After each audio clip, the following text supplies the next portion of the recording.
নমস্কার বন্ধুরা, আশা করি সবাই খুব ভালো আছেন। এই প্রচণ্ড গরমের মধ্যে একটাই ভালো জিনিস, সেটা হচ্ছে কাঁচা আম। আর সেটা যদি হয় নিজেদের বাগানের গাছের, তো তার তুলনায় হয় না। তো আজ আমরা সবাই মিলে চলে গেলাম আমাদের বাগানের গাছে আম পাড়তে। আর আমার সর্বক্ষণে ছায়াসঙ্গী হচ্ছে আমার এই জায়ের ছেলেটি রণ।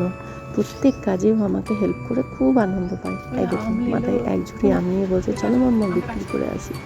এরপর আমগুলোকে ভালো করে খোসা ছাড়িয়ে আমি কেটে নিচ্ছি। এই কাজেও আমাকে কিন্তু সাহায্য করেছে রণ। ওই দেখুন ওর ছোট্ট হাতটা। এরপর ও আমাকে আম ধুতে সাহায্য করেছে। সব সময় ও আমার সঙ্গে সঙ্গে থাকতে ভীষণ ভালোবাসে। আমার প্রত্যেক কাজেও আমাকে হেল্প করে। আমিও খুব খুশি হই। তারপর আমগুলো ধোয়ার পরে আমি কিছুক্ষণ ওগুলোকে রোদে শুকোতে দিয়ে আর তার সঙ্গে একটা ভাজা মশলা তৈরি করে নিয়েছিলাম। সঙ্গে ছিল ধনে, জিরে আর শুকনো লঙ্কা।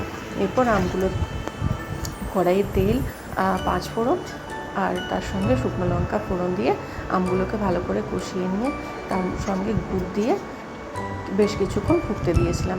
নামানোর আগে ছড়িয়ে দিয়েছিলাম তৈরি করা ভাজা মশলা। এই দেখুন, এই হচ্ছে তার ফাইনাল লুক। এটা হচ্ছে ঠান্ডা হয়ে যাওয়ার পর।